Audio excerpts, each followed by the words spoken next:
capacity.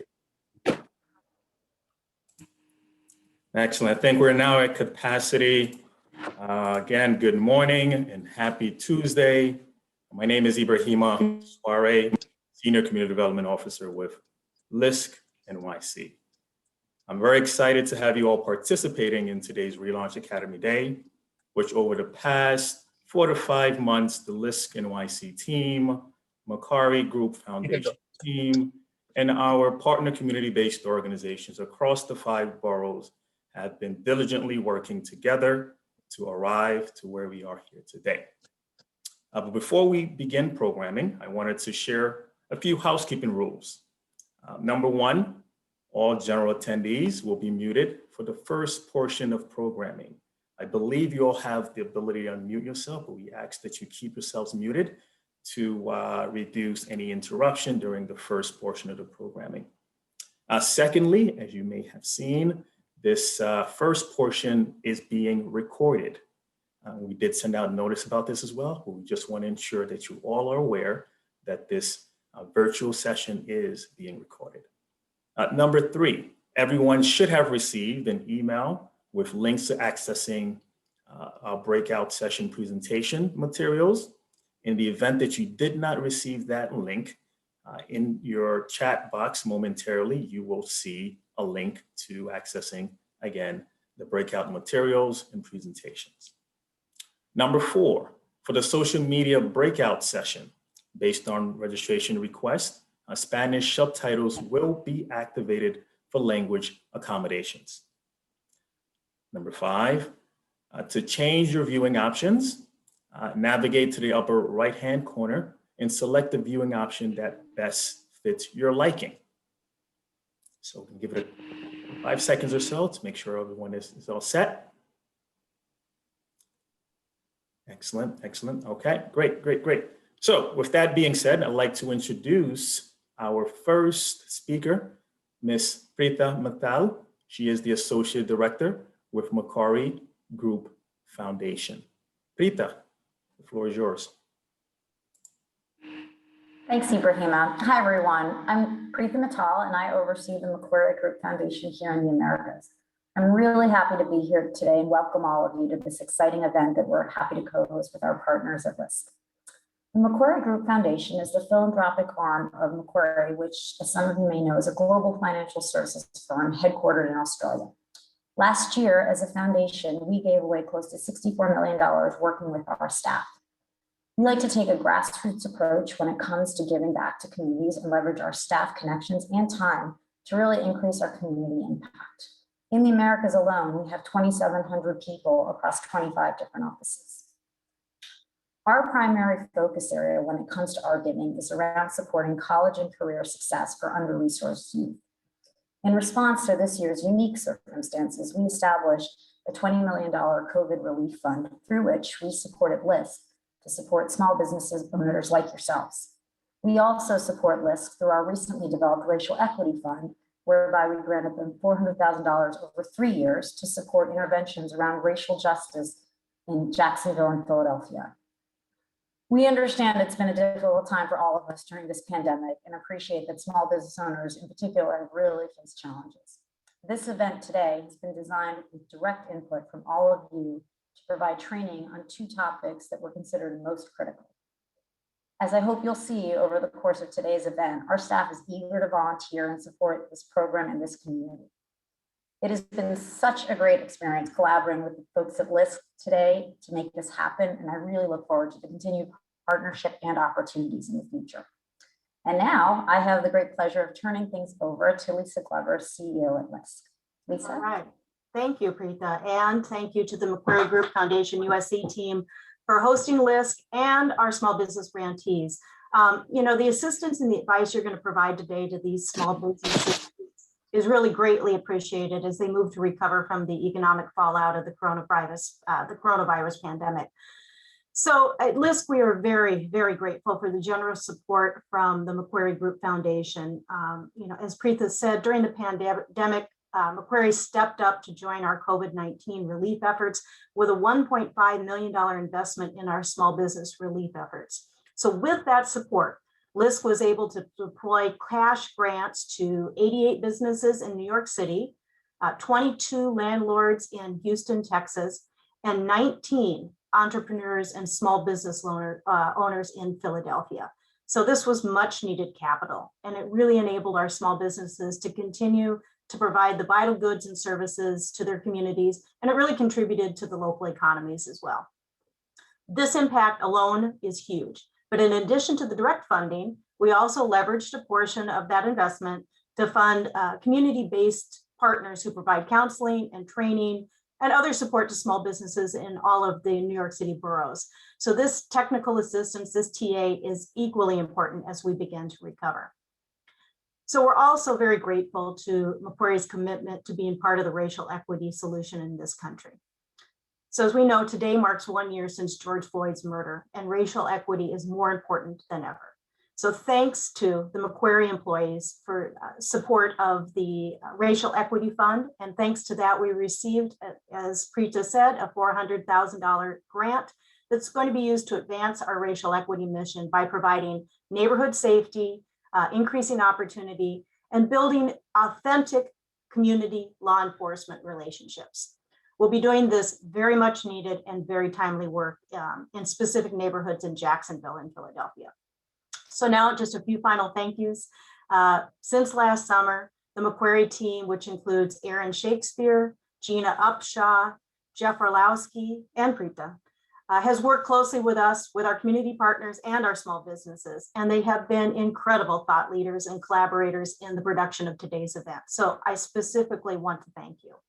I also want to express my thanks to the New York City team, to Valerie, Ava, and Ibrahima, who have worked closely with Macquarie and our community partners to develop these workshops for our small business owners today.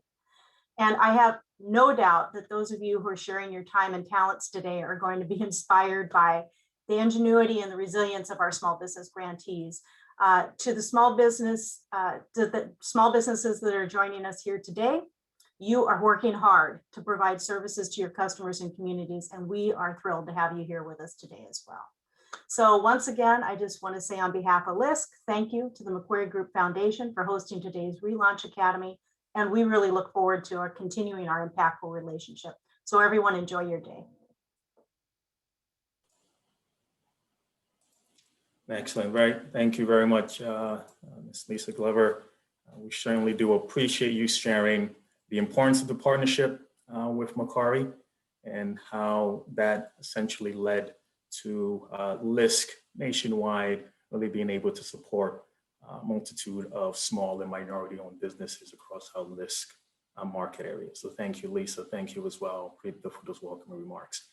Before we move to the next programming, to assist with us here on the back end, if you can change your name or update it, especially the businesses, this is going to assist us in assigning you to the appropriate breakout room.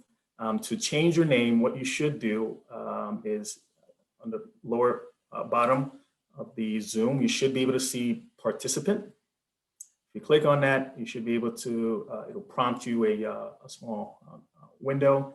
And then if you actually hover over to your name, you'll receive 2 prompts, ask to unmute and then more.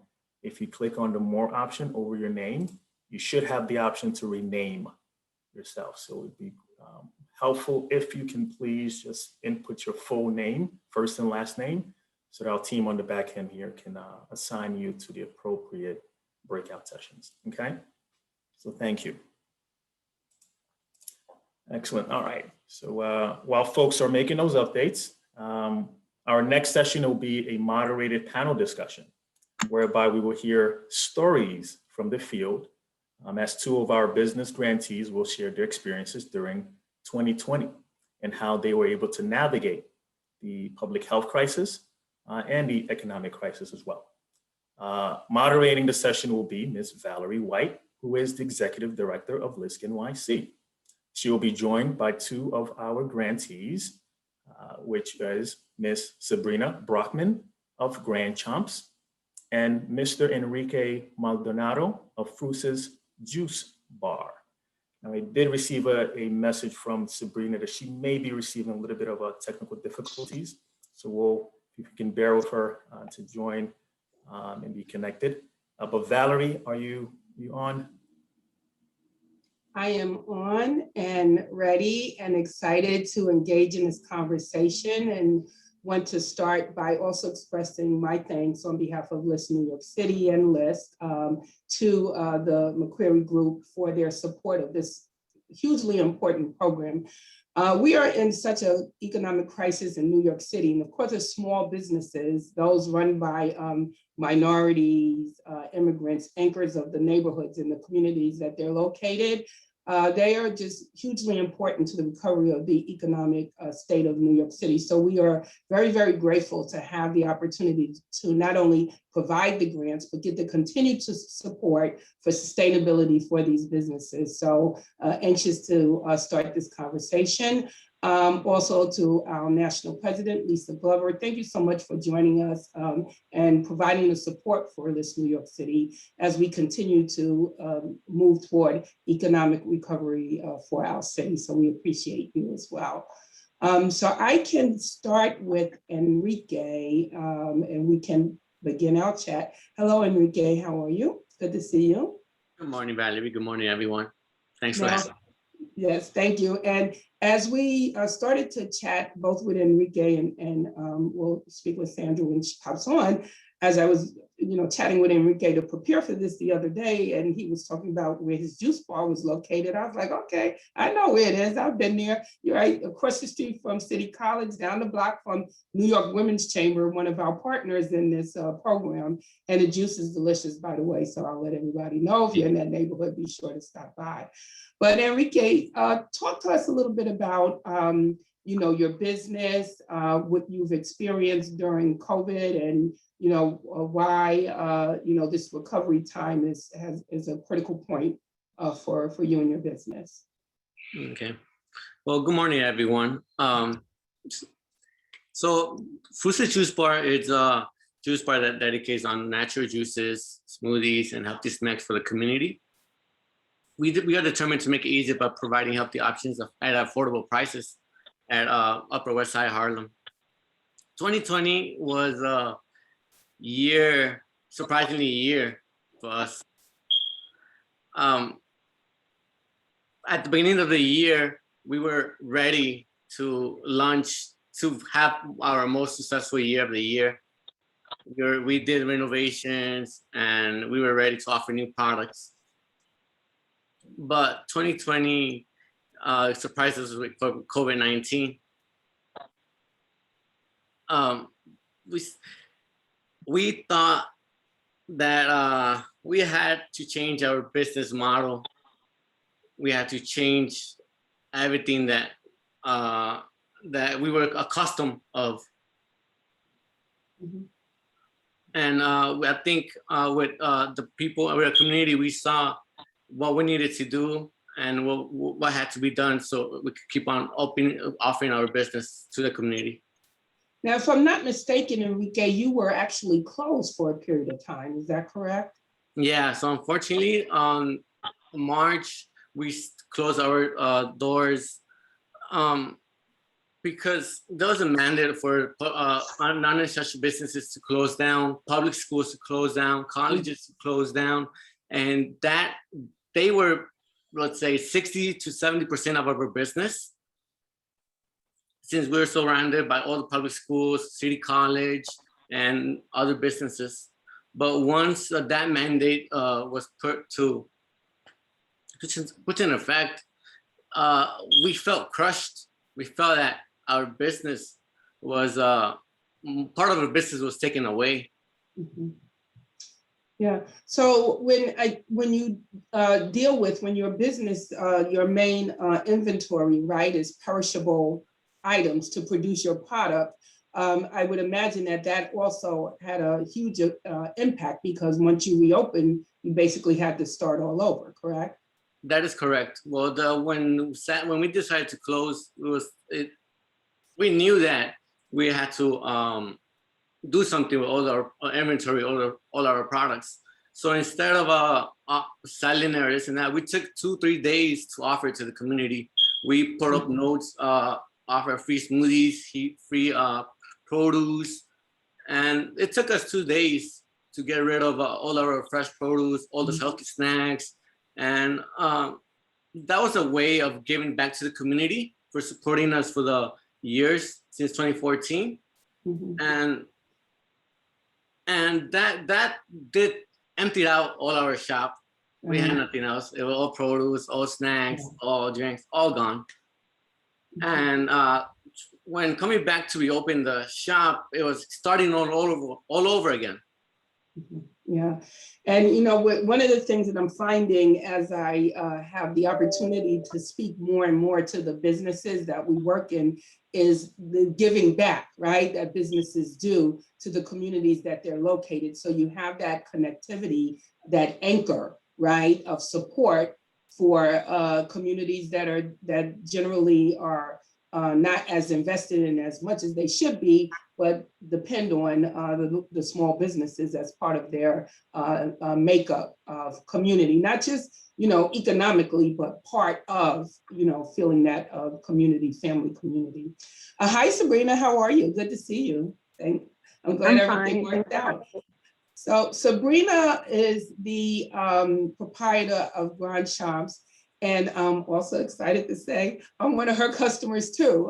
She's located in Brooklyn, where I live, and I've been to the Bed-Stuy location, but more excitingly, part of the Navy Yards food court, where I worked and worked on the development of that property. So Sabrina, we're talking a little bit about what was happening during COVID, you know, your business, how it started, and the impact that COVID had. So you want to tell us a little bit about Grand Champs and how COVID has impacted your business?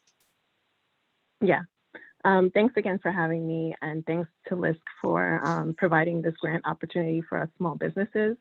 And I also just want to apologize for my technical difficulties, but hopefully you can hear me okay. Yes, okay. Okay, good. So Grand Champs is a Haitian restaurant located in Bed-Stuy. We opened in 2015, and I suppose one of the big features of our existence here in Bed-Stuy is just having to deal with changes that come with gentrification. You know, and I would argue that, I mean, we do what we consider Haitian home cooking. So we cook food for us to eat every day. So we think that everyone can eat it every day. And I think that was like the magic of what we did and made like transitioning through the pandemic easy.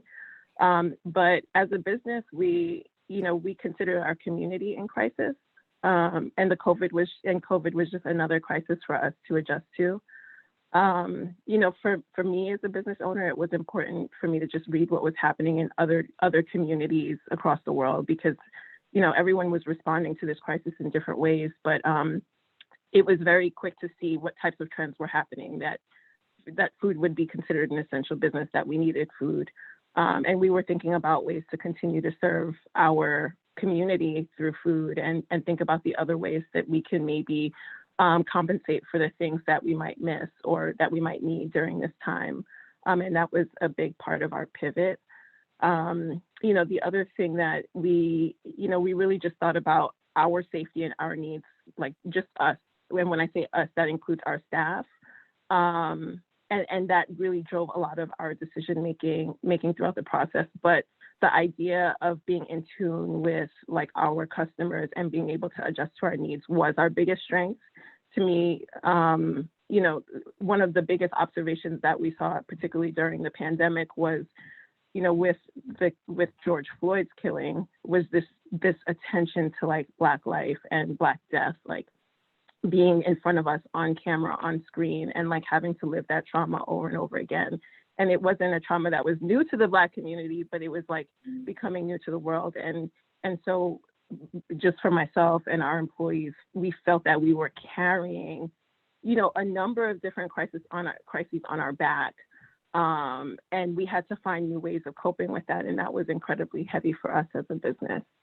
You know, and one of the things that we talked about in what we did was bringing in a therapist. And to me, that was just keeping us healthy, keeping us safe, right? Like we know that the mental burden of what was happening was extreme. And I was home a lot, but my employees were out every day. My husband was out every day, going out every day into this pandemic, not really understanding what it was going to be, and serving people we were not police officers. We were not, emergency workers. We were cooking and selling food, but we made sure that we did that in a way that, really respected what was happening around us. Mhm. Yeah.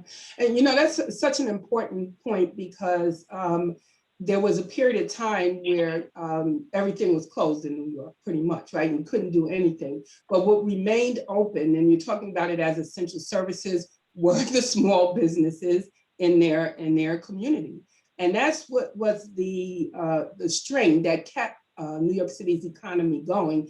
And I think about it as we're going into a point of recovery now and things are opening back up, that we in the business that we're in at LISC and other similar investors, we cannot forget. We cannot let the public forget. We cannot let our large community forget that it was the small businesses in the neighborhoods that remained open, that provided the food and the services when the larger institutions were not able to do that. So that's an important point. I wanted to just, talk a little bit about, access to funding. It's very, very, very difficult. I mean, we talk about recovery and we talk about equity and getting back to recovery. But for us at LISC, it's important not to get back to where we were prior to the pandemic, because there was not equity, right, and investment and support for the small businesses that we're working with. So talk a little bit about, difficulties that you may have had in finding access to capital to support your business, and how did this relief fund provide help to you to go to the path of sustainability? Well, for my business, it was very difficult because I'm always at the shop. I'm always working through opening the shop, closing. If there's anything needed, I'm always there. And making some time to look for other resources and looking for the grant was almost impossible, because sometimes there are deadlines that you have to meet, or there'll be the demand for the grant was so high that the website would just collapse. You can't use it. But what helped me out a lot was reaching out to the local organizations like Women's Chambers, Harlem, West Harlem. Mm-hmm. And then they would actually reach out to me, oh, this is available now, oh, this and that. And then I think they made the work, they made it accessible for the grants easier for me, because I didn't have to do so much research, this and that. At least they send me a link, and then like at work, I'll just open my email, go ahead, try to fill out any forms. And that was a big help for me, reaching out to other organizations and then applying for the grants. Yeah, and I guess, I would really agree with that.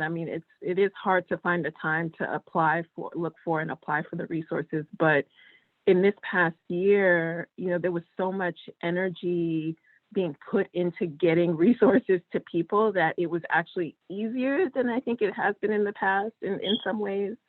The partners that LISC worked with in our communities was the Brooklyn Navy Yard and Bridge Street. And both of those organizations were very motivated to find and reach out and support us with the application process.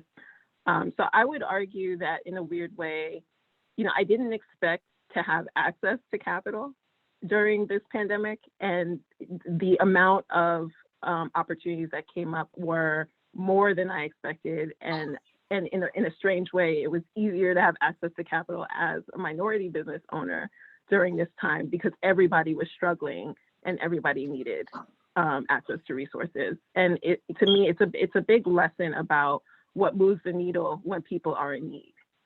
The question is who is in need?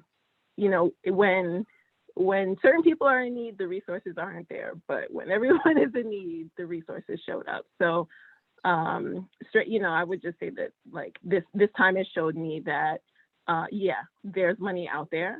I can access it, and I have maybe built a little bit more confidence in my ability to access capital.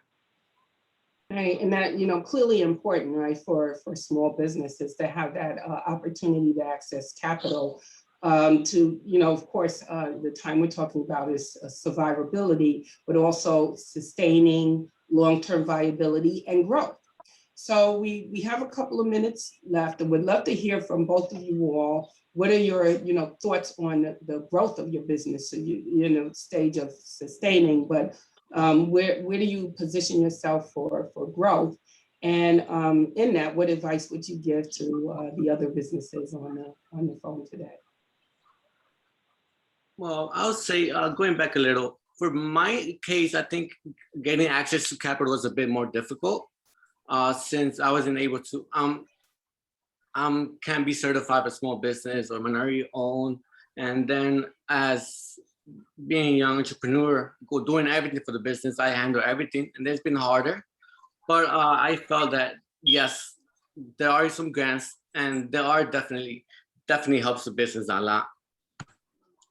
Like a lot, all these grants, the grants that I was able to access, they helped me distinguish between what was important for my business. Was it more important to pay my employees first, pay the vendors first?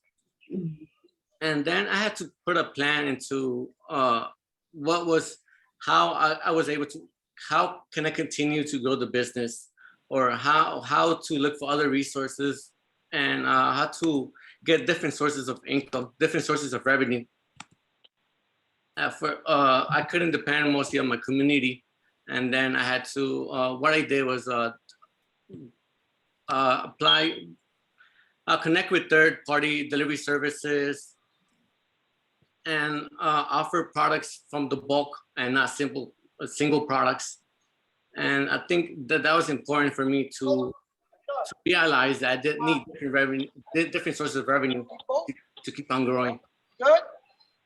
Hear me? And Sabrina? When I think about sustainability, I guess I think more about sustainability over growth. I think we have to define growth for ourselves and what that means to us. And we have to be careful about seeking growth that doesn't serve us as business owners. And so, just thinking about sustainability, just thinking about the things that present themselves as risks to my business at the moment, making sure that, we have enough staff if people need to be out sick or people need time off. Now we're starting to see that then now that everything's opening up, our staff wants to be out, take their vacation time. So, making sure that we have the right amount of staffing for growth, making sure that we're making the right adjustments, that we're looking for different ways of, like Enrique mentioned, different revenue streams that could serve us a little bit better, and just getting creative with the way we run our business. Right. Well, we're at time, I believe. So I want to thank both Enrique and Sabrina. Enrique from Fruity's Juice, Sabrina from Grand Champs, uptown in Brooklyn, meeting one another. Wish you continued success with your business. Of course, we are your partners going forward. And, I want to say the whole point of the way that we designed this program was to recognize the importance of the community anchor, but also the community nonprofit partners. So we were very, very strategic and deliberate in looking for 16 community partners across the city that would assist businesses not only with the process of identifying and applying for the grants, but also very specifically, how do you maintain a long-term relationship with those community partners to help with the rebuilding and the sustainability of the business and beyond. So thank you to all 16, a few of them were mentioned, of the nonprofit community-based organizations that we work with. We continue to see you as a resource on the ground, providing that direct service to the communities. And, I commend the businesses, Enrique, Sabrina, and some of the others that I've come across that in turn give back to the communities that they're located, because it's that type of support that will help build a strong community foundation. So thank you both, continued success. I hope everyone has an enjoyable day. Please take advantage of this opportunity to network and get additional strategies or best practices to sustain your business. And we really appreciate you being part of our program. And with that, I will turn it back over to Ibrahima. Again, thank you so much, Valerie. And a special thanks, of course, to Sabrina and Enrique for sharing your stories that I think pretty much touched on three things: resiliency, response, and recovery. I'm sure most of your fellow colleagues and business colleagues rather here can be able to relate to the stories that you each have shared. So again, thank you both for taking the time to really be able to share your stories from the field. Next, we will head into our breakout rooms. But before we do that, my colleagues on Macquarie team have been working as well to assign folks accordingly based on what you had indicated. So bear with us. We've been able to assign some folks. There are others that are unassigned right now. So once we assign them, the ones that are remaining, we'll be able to assign you all accordingly. So the two breakout sessions that we will be heading into, one will be understanding the profit and loss statement, which I'm sure most of you businesses here pretty much understood the importance of having your business finances in place. Certainly profit and loss, how much money has come in, how much money has gone out, and being able to have those things in place. So we're excited to share this information with you all. Secondly, the next breakout session will be on social media, which again has been critical as everything was shifted to being virtual, and being able to be resilient and pivoting to seeing how can you continue to reach your customers beyond it being brick and mortar to click and order and engagement. So with that being said, Jeffrey, we're essentially ready for send off, and then we will accommodate those that are unassigned. Jeff, are we good? Excellent. So breakout rooms are now being opened.